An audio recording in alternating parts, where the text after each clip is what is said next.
Right, welcome to our evening, and we're thinking about the meaning of love.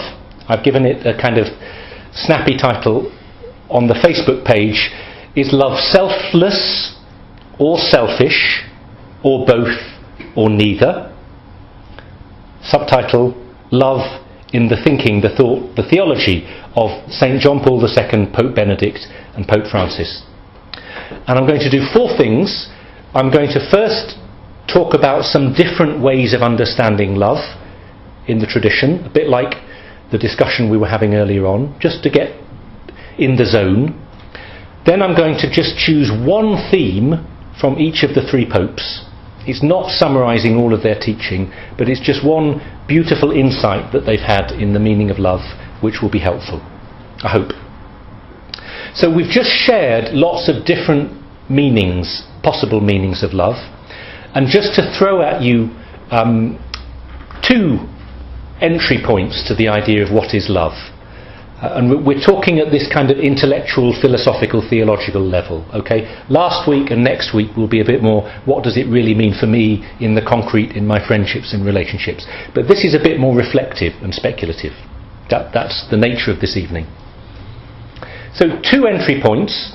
One is to make a distinction, or to compare and contrast two classical definitions of love, or if you like, types of loving, ways of loving, or motivations for love, or just definitions, right? But just hear them together and see how they complement each other, and we'll keep coming back to them actually. One is, what is love? Love seeks union. Love seeks union. Okay? So this is, well, I'll give you the other definition that sits side by side with it, and then talk about them. The other classical definition, there are many others, is love seeks the good of the other. Love seeks the good of the other. And do you see how these go quite well together? Because they, almost like two umbrellas or two buckets, they hold together lots of the feelings and instincts we would have about what the meaning of love is. Think of the ideas that you've just shared at an intellectual level, but also think of the reality of what it means for you to love family and friends and neighbours and strangers. Part of loving is seeking union, meaning it's you like someone, you want to be with them, you're attracted to them, you admire them, you want to share with them. Do you see all these different definitions? It's about me and you and us being together because we want to be. And this comes under the heading of I like someone, I love them, they are dear to me. Do you see? One heading. But there's a whole other umbrella or bucket where, and we had lots of this, didn't we? I want to care for someone. I want to help them. I need to put myself out for them. There is a cost to love. Loving is hard sometimes. Sacrificial love, self-giving love. Yeah?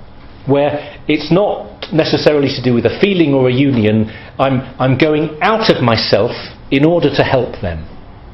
So just, these are worth memorising. They're nice phrases, yeah? Love seeks union, and love seeks the good of another. To oversimplify, we could talk about selfish with a small s, in a nice way, as in, I love you because of what we mean to each other and what you give me and what I give you, yeah? Selfish. And selfless love, the love that wants to help you, even if I get no reward. So that's just two classical definitions which can get us moving. Another entry point to love, we had this earlier on from someone in the audience, is thinking about different authors who have gone into some definitions and categories of love. Right? Now again, this can be over-systematic, it can feel very oversimplified, but first of all it's quite fun, and it is helpful to think, our love isn't tidy. There might be a deep fundamental meaning to love, But actually love takes many forms, and in the English language, love encompasses many things, doesn't it? You love an ice cream, and you love your husband and wife, and you love your God. You know, that's quite a broad category, isn't it? From the gelato to the divine, with a lot in between. So there are many people who've categorised love. One of the most famous, there's a picture of him, is C.S. Lewis, and his wonderful book, The Four Loves. Do read it. Hands up who's read it. Lovely. 2 or 3 of you. Yeah. In his introduction, he talks about the kind of dual nature of love. So he starts with the polarity too, a bit like I've started. And he talks about contrasting need love with gift love. Do you see the similarity? Union, need, selfish, not in a bad way, but just because of what I gain, and gift love. Part of love is what I give, not what I get. Need love and gift love. But then he goes back, in fact, and he's being over-tidy, but he ends up looking at 4 Greek words for love, which he uses as his 4 categories of love. And to go through them very simply here, I'm just summarising. I'm summarising a summary of C.S. Lewis. First of all, there's storge, S-T-O-R-G-E in English transliteration of Greek. Storge, meaning empathy or familiarity or familial love. This is the fondness and the affection and the natural bonds that we have with people that we belong to and that are just a part of our lives. It's the affection of parents for children. It's emotional, it's part of who I am. It's not a big decision. I just grow up being connected to certain people and belonging to them and loving them and being a part of them. And you could say that this is a little bit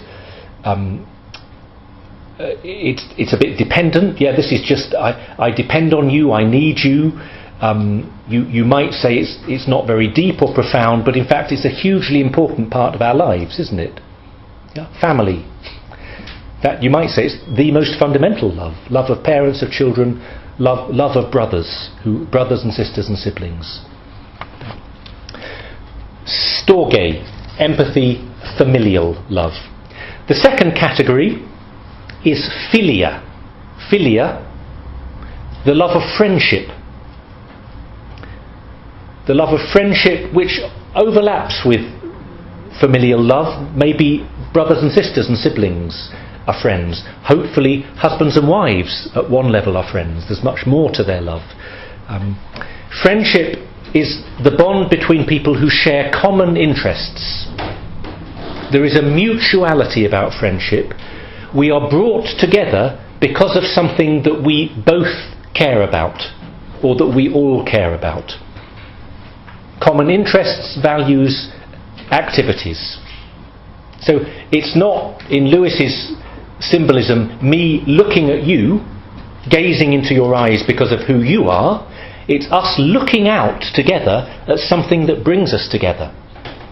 Now that might be 2 parents in the friendship of marriage because of their care for their children. It might be 2 people, 11 people getting together, 22 people for a football match and having a love of football together. It can be very superficial, it can be very deep. But we gain a bond, a mutual bond, a bond of equals because of what we mutually care about. And that makes us care about each other. I'm not just using you, but I'm half using you in a way that we're both happy about because we love the same thing. And we want to help each other loving the thing. And in loving the thing, we are brought together in a lovely friendship. The third heading category is eros, E-R-O-S, erotic love, but not just meaning sexual intimacy in a kind of narrow use of the word erotic, which we might think about in our own culture, This is the sense of being in love. Being in love. Of course, part of that, in its right place, especially in marriage, above all in marriage, is sexual intimacy. But the heading of eros, of erotic love, brings in all the different ways that we are attracted to the person because of who they are. And there is an affection and a being in love with the person and who they are and what they mean to me. And it has many different aspects, and I guess a more common language would be we'd talk today about men and women being sexual beings. But our sexuality doesn't just mean the sexual love between husband and wife. It means the different ways that we relate to each other as man and woman because of who I am, and we'll come on to this a little bit more with John Paul II. And the fourth category heading for C.S. Lewis is agape, A-G-A-P-E, a Greek word which is much used in the New Testament, meaning unconditional love. A love that takes place and loves regardless of the changing circumstances. It doesn't just depend on affection, growing up together. It doesn't just depend on having a common interest. Oh, he can't play football anymore, so I'm not interested in him anymore.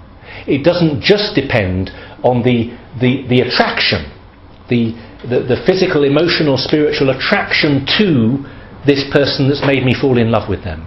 It goes beyond all of that, so that I'm caring for them because of who they are and not just because of what they mean to me. And Lewis will say this is the perfection of love, and actually all loves need to include this love at one level, and all loves to be authentic need to lead to that love. Okay, that's to get the juices flowing, to get the mind thinking, and you see, I hope that this is easy to apply, isn't it? You can have fun, not necessarily now, I'm not going to press the pause button and get you to discuss this, although I'd like to. You could have fun just thinking, yeah, in my life, how do I recognise some of this? Yeah, my family bonds, the affection and attraction, the love, the eros, the friendship, the sacrificial love, the giving myself to the other even if I have no reward. You've probably experienced all of these. And you can also have fun thinking, well actually, hang on, Mr. C.S. Lewis, hang on, Father Stephen, is there some other areas of loving I can think of that don't fit into these categories? And you might think that. And it'd be great in the questions if we can discover some. And you might say, we really need a fifth category in here. Or this just doesn't work, or it's not relevant in the 21st century. Okay, that's just a taster. Love is complex. There are many different forms of love. Love is quite rightly used of all these different things. We shouldn't be too simplistic and say, oh, friendship isn't really love. Yeah? Or brotherly love isn't really love, because I've got this narrow meaning of love. Well, actually no. In the Greek philosophical tradition, in the Bible, and in ordinary English language, love encompasses all of this stuff, doesn't it? I really do love ice cream. I really do love my family. I really do love the students at our chaplaincy here. Oh, you meant to kind of groan or cheer or something. Yeah, I really do love God, or I try to love him, and it's all love. Okay. So you can look this up, you can read C.S. Lewis and just enjoy looking around. Right, let's look at 3 ideas in 3 popes, just to go a bit deeper and to have all that in mind, although I'm not going to use exactly those categories. Right, there he is, Saint John Paul II on the PowerPoint, looking very reflective and with that famous crucifix that he used to carry around as his crozier. So that's his bishop's staff, but it is in fact not a bishop's staff traditionally with the hook on, it's a crucifix. And the crucifix that we have in Newman House Chapel, in the processional cross is modelled on John Paul II, isn't it? Just take a look at that and then go into our chapel and have a look afterwards. Right, one idea from John Paul II, and this is from his theology of the body. This is the heading that's used for his theology of the human person, his theology of love, which has got this slightly odd, awkward title, Theology of the Body. It's much more than that. And the idea here, which I think Kerry might have touched on, is the idea of the gift. The gift. Right.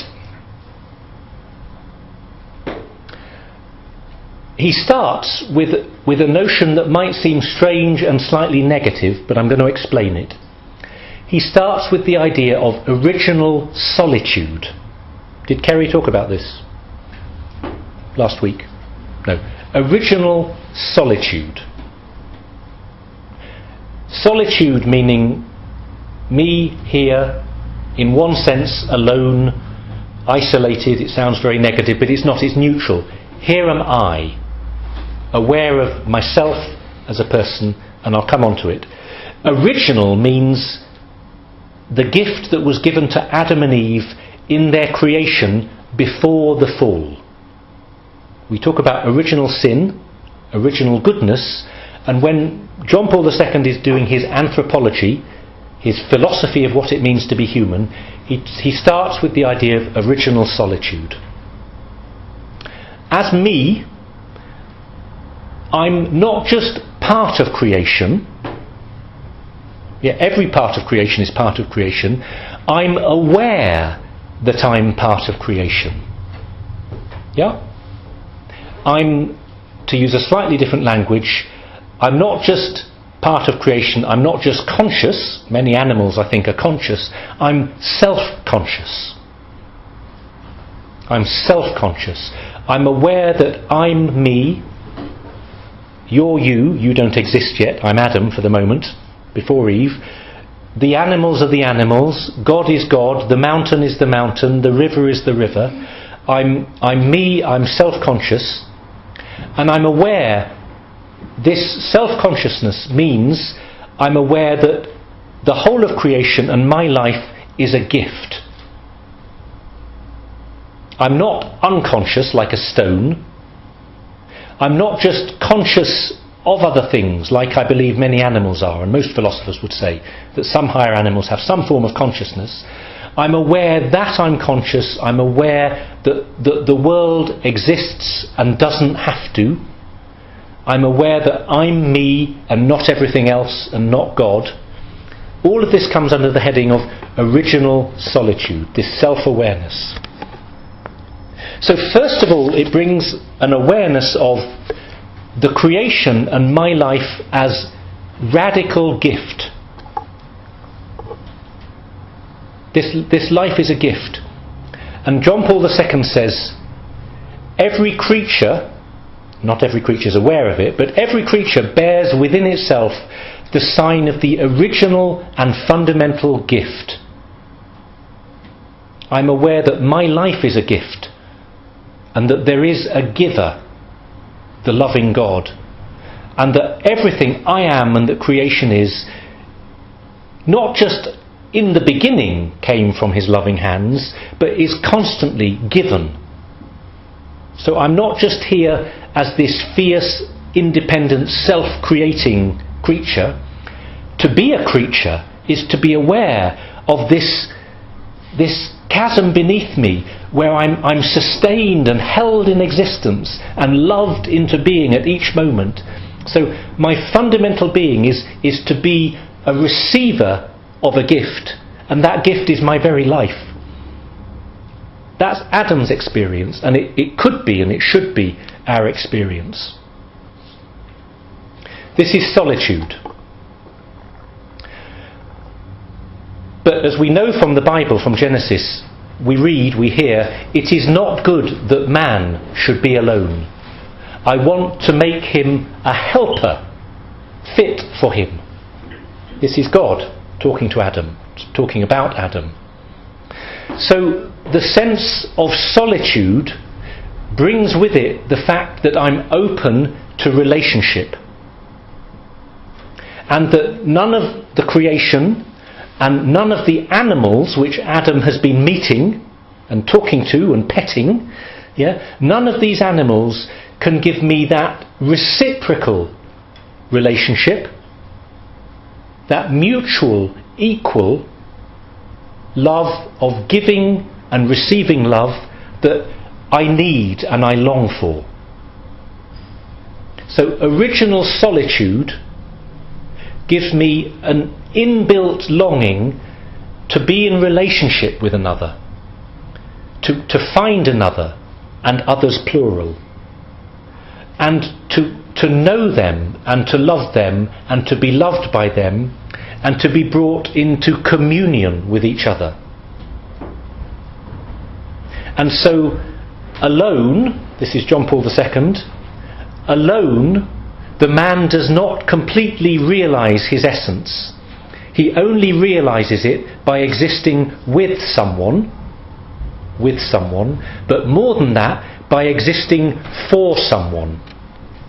So written into my very being is the fact that my life comes from God, and I am longing to give my life to God in worship and gratitude and thanksgiving, and to give my life to another, symbolised by Eve, and to give my life to others in a mutual, reciprocal giving and receiving.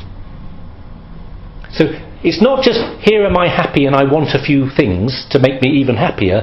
It's, I never discover who I truly am, my deepest being, until I'm able to love another and to be brought into communion with them by giving and receiving. And that's why when Adam sees Eve, the male man, Adam, awakes from sleep and says, "This is flesh from my flesh and bone from my bone." And this recognition, do you see that's built into the biblical text, yes? That Adam at last, here is someone I can love, truly, deeply, passionately. And in loving Eve, I come to know who I am truly, which is someone who's made to give myself and to receive the love of another. And this is built into who I am, and this is what the body means for John Paul II. It doesn't just mean the physicality, it means the whole human person, body and soul, the whole bodily spiritual person. And it's not just that biologically I'm made to reproduce, man and woman with each other, but it's my very person, my very being is made to be in relationship. And that this is not, John Paul II said, just to do with erotic love, married love, the mutual affection between Adam and Eve as man and woman, husband and wife, sex, having children. It's symbolised by that mutual erotic loving attraction between Adam and Eve, but it is far more than that, and it's actually at the root of every loving, every form of loving, and it's the heart of all that we do. The body, the whole human person, is a witness to creation as a fundamental gift, and therefore a witness to love as the source from which this same giving springs.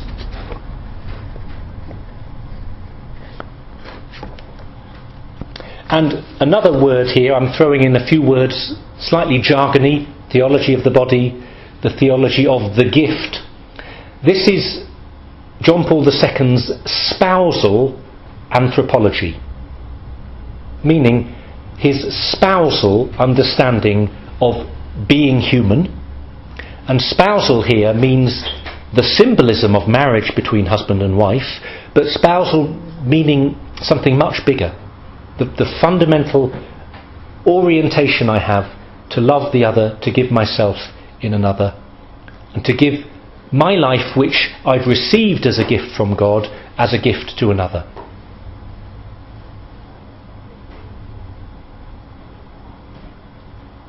Let me quote here. The human body, with its sex, its masculinity and femininity, seen in the very mystery of creation, is not only a source of fruitfulness and of procreation, as in the whole natural order, but contains from the beginning the spousal attribute. That is, the power to express love, precisely that love in which the human person becomes a gift, and through this gift fulfills the very meaning of his being and existence.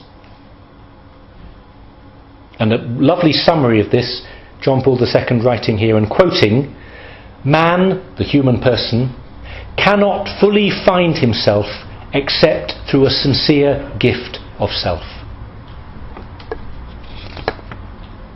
Okay? And there are other elements brought in here. I won't go into this now, just about finished this, but I'll just summarise it all. This depends on our freedom, doesn't it? So this then raises the question, this is the next part of John Paul II's theology of the body, of this is built into us, this is who we are. Well, how do we use this possibility? How do we use it well, the freedom to love, and how do we use it badly, to refuse to love? So love, the gift, original solitude, the desire for communion, the spousal nature of all love and of being human, this is part of John Paul II's great teaching and great insight.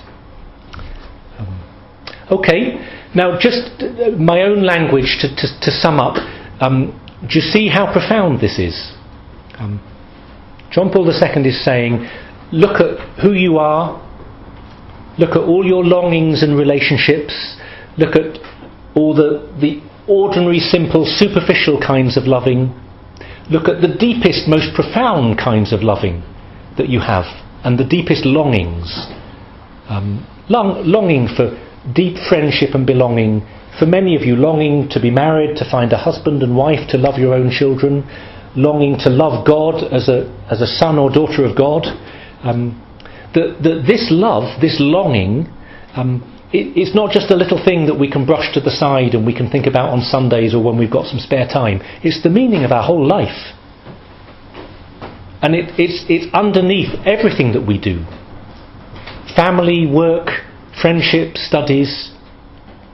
And if it's there and we're nurturing it and we're trying to live lives of all of this, just go over everything I've said and reflect on it. If we're trying to live all of this, to appreciate the gift that my life is, to love others for who they are, to share my life, to be open to the love of the other, to recognise everything I've said about me is true of you and you and you and you, and it's true of every human being that we meet, from conception to natural death. If I just have this knowledge, it changes everything, and it gives me a deeper motivation, and it helps me to judge the wisdom of some of my choices. It helps me in my vocational discernment.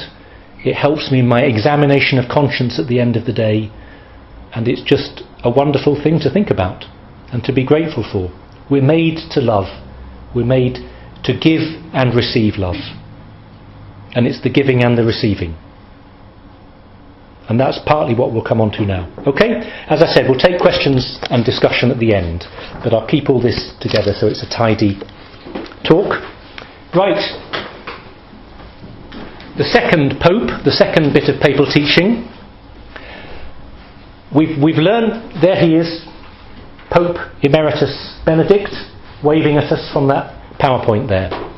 We've learned lots about love from John Paul II, but you see that the deepest thing is that this way of loving is written into our hearts, into our being.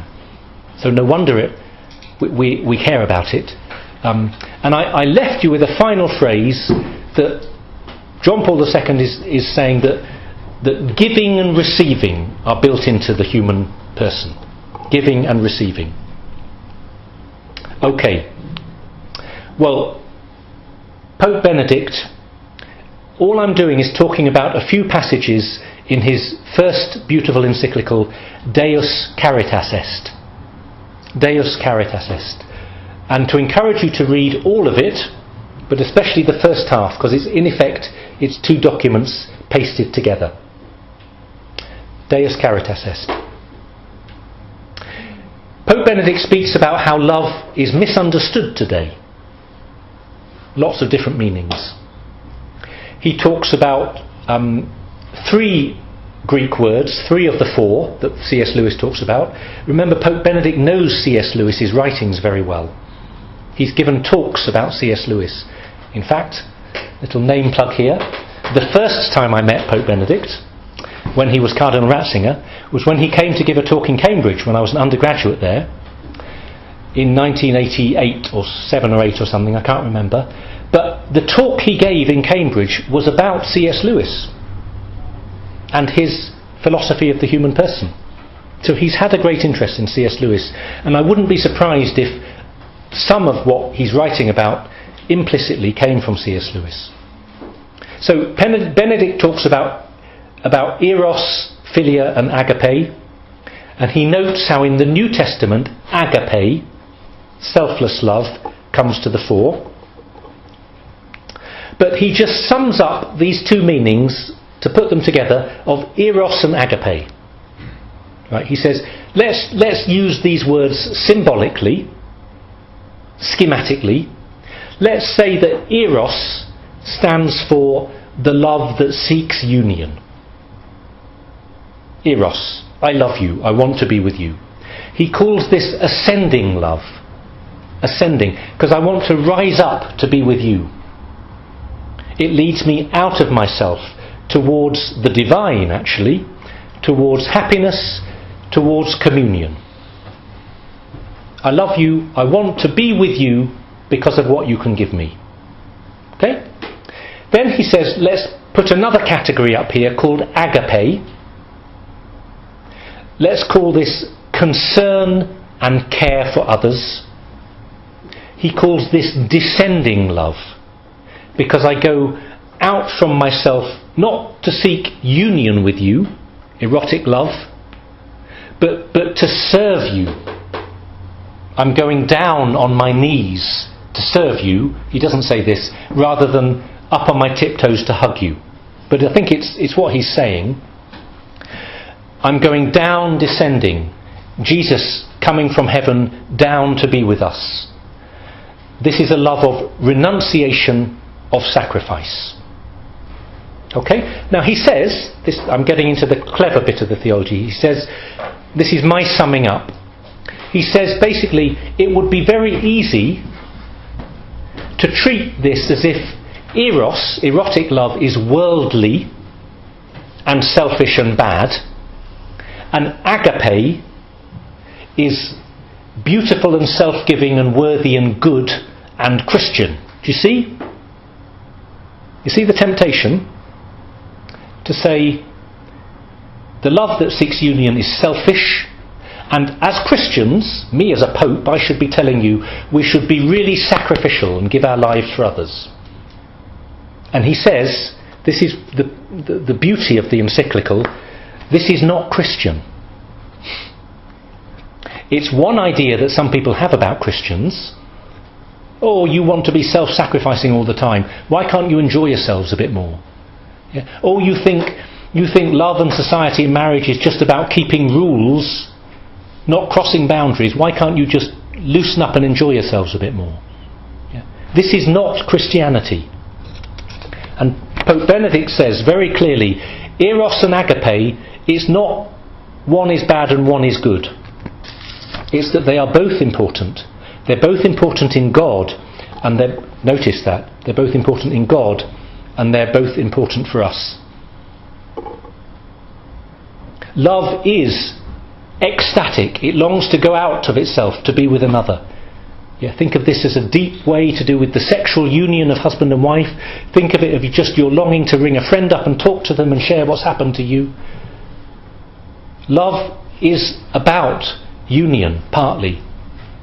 And we want to go out of ourselves, back to John Paul II, and find my happiness in being happy with you, because you're beautiful and funny and adorable and kind and gracious and etc. But we've made these two words in Christian culture, it's not Christian theology, but we've made it as if it's good and bad, as if eros is selfish. And he says the antithesis has been taken to extremes. And I'll quote now Pope Benedict: "Yet eros and agape, ascending and descending love, can never be completely separated. The more the two in their different aspects find a proper unity in the one reality of love, the more the true nature of love in general is realised." And this is the lovely shift. Listen to this. Even if eros is at first mainly covetous, meaning I want it for myself, and ascending, it's a fascination for the great promise of happiness in drawing near to the other. Even if it's covetous, it is less and less concerned with itself, and increasingly seeks the happiness of the other, and is concerned more and more with the beloved, and bestows itself and wants to be there for the other. Continuing the quote, the element of agape thus enters into this love, for otherwise eros is impoverished and even loses its own nature. He's going to make 2 points. Do you see the first point? If I only have this passionate, possessive, selfish love, which is not wrong, but if I only have it, it will destroy itself. And I will destroy you, and I will destroy the meaning of myself and my own love. I do love you, I do want to be with you, I do want to delight in you, but at a certain moment I realise, the closer I get to you, that this loving needs great care and sacrifice. And if I'm going to really be with you, I need to care for you and help you and serve you. And at some moments there will be a cost. And I can't have it all on my terms, and we can't have it all on our own terms, because there might be others involved, children or parents, or many others. You see? So we might start with eros, attraction, but it needs purifying in agape. Okay, that's the first direction, but this is the beautiful, really profound bit. It goes the other way as well. Pope Benedict says, I quote, "On the other hand, man cannot live by oblative, meaning sacrificial. Man cannot live by sacrificial, descending love alone. He cannot always give. He must also receive. Anyone who wishes to give love must also receive love as a gift." Do you see the beauty of this? Pope Benedict is saying, hang on, passionate erotic love needs to be more sacrificial. We expect him to say that, don't we? Yeah? You need to wake up. There's a hard love sometimes. Marriage is tough after 3 years or 3 months. You know, you need to man up and face the music, and love is hard as well as beautiful. Okay, we expect him to say that, but now he said the opposite. He said, you want to be a great Christian. You want to give your lives for others in sacrifice and service. Great. You cannot do that alone. You cannot. Ordinary language, you will burn out. But as he said, you cannot only give, you need to receive. You need to receive in the loving, or you need to receive from elsewhere to support you in the loving. And you need to constantly be aware of your own needs, to drink from the source of love. So in mutual friendship, hopefully in marriage, there's giving, but there needs to be a moment of receiving. And if I've received a lot, I need to make sure I can give a lot. And I need to be constantly giving and receiving.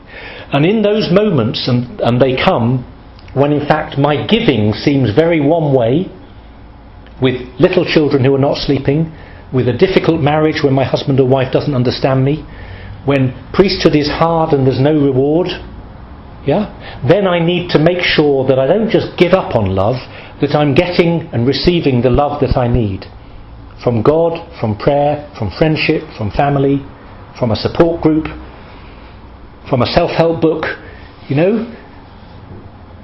So this is very balanced, is very realistic, and is very holistic, and very wise, I think. Benedict says, love is a single reality, but with different dimensions, and one or other dimension may emerge more clearly at different times. And I haven't said much about this, but I did hint at it. All of this applies to God too. We have seen that God's, quote, eros for man. Pope Benedict says, God has erotic love in this broad sense, a passionate longing to be with us as human beings, to share our lives. That's God's love for us. God's love for us, to use John Paul II's language, is spousal. Blessed are those who are called to the wedding feast of the Lamb. The Eucharist we celebrate is a wedding banquet, isn't it? Who's getting married? Jesus Christ and his bride, the church. God's love for us is spousal, erotic, and it is sacrificial. Is Jesus coming into the world from heaven because he loves us? It's the bride chasing the bridegroom, and because he wants to give his life for us on the cross as the Good Shepherd. And all of this we see and remember in Holy Communion, and all of this affects not only Christ's love for me, but our love for others. So that, as Pope Benedict says, there is a social implication to this theology. He calls it, he says, this sacramental mysticism, this giving and receiving, this erotic love, this sacrificial love, is social in character. I can't just go into Mass and celebrate the Holy Sacrifice and receive communion and think, oh, God loves me and I love him. I can say that, it's true, but I have to at the same time say, and isn't it amazing that he loves my brothers and sisters as well, and I need to love them, and I need to let myself be loved by them. Okay? Great. Agape and eros. The love of union and sacrificial love. We need both. One leads to the other, and the other leads back to the first. Final thought. There he is, Pope Francis, looking happy and contemplative. Don't know where he is there. We just get his headshot. Look, there's so much to say about love in the teaching of Pope Francis. I'm not going to speak about what you might think is the most obvious thing, which is to speak about his letter, his beautiful letter, Amoris Laetitia. Because I want to focus on a very simple thought from Evangelii Gaudium, which I think gets to the heart of what Pope Francis is, of Pope Francis's whole theological vision and his pastoral approach. And just to sum that up now, in the last 5 minutes, as we are running out of time. Okay, I'm just going to give you a few beautiful quotations from Evangelii Gaudium, and to get, as I say, to the heart of what Pope Francis is saying. And you can see the movement of my 3 talks. John Paul II, the human person anthropology. Pope Benedict, giving and receiving, communion and sacrifice. And Pope Francis, okay, what does this mean for our relationships with others? What does this mean? Paragraph 9. Goodness always tends to spread. paragraph 10, he has two famous quotations from the Aparecida documents, which he was involved in South America before he came Pope. And I'll read them both. Life grows by being given away, and it weakens in isolation and comfort. Indeed, those who enjoy life most are those who leave security on the shore and become excited by the mission of communicating life to others. Do you see all the echoes of John Paul II and Benedict here? Life grows by being given away. The next quotation. Here we discover a profound law of reality, that life is attained and matures in the measure that it is offered up in order to give life to others.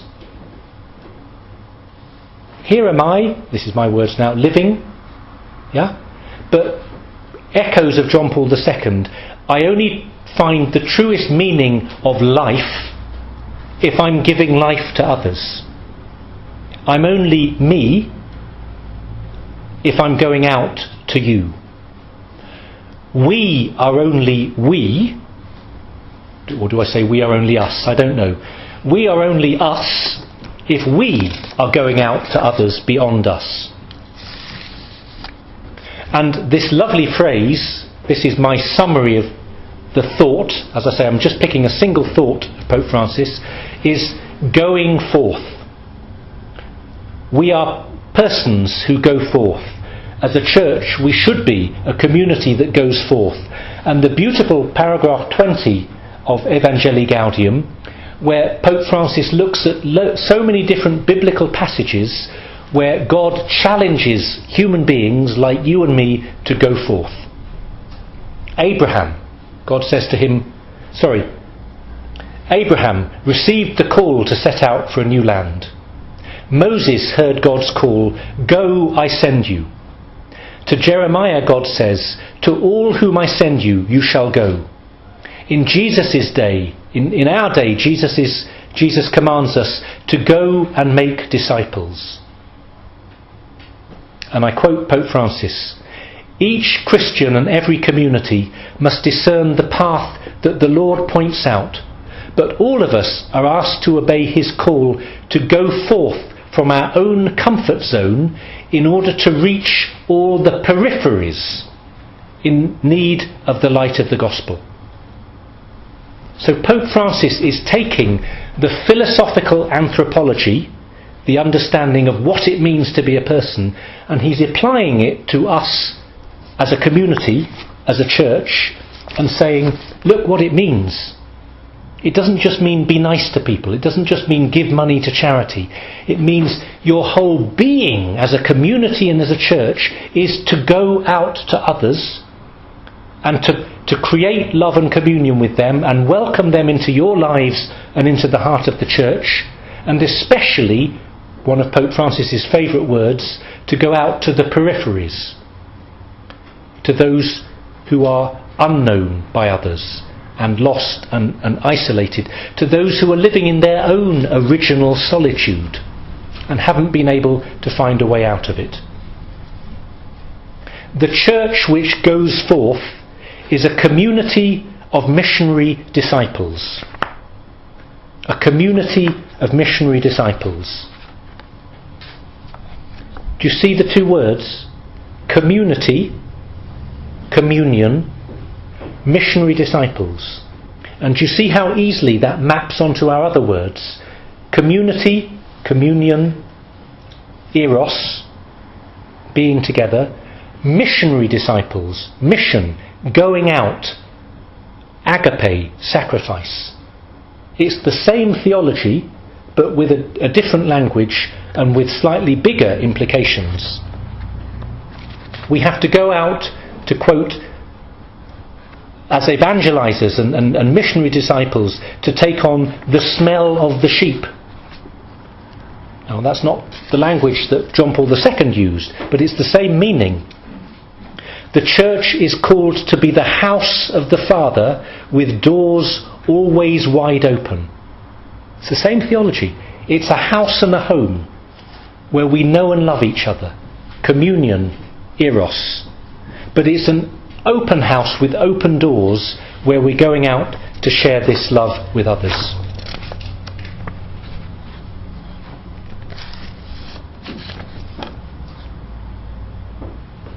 Last quote from Pope Francis.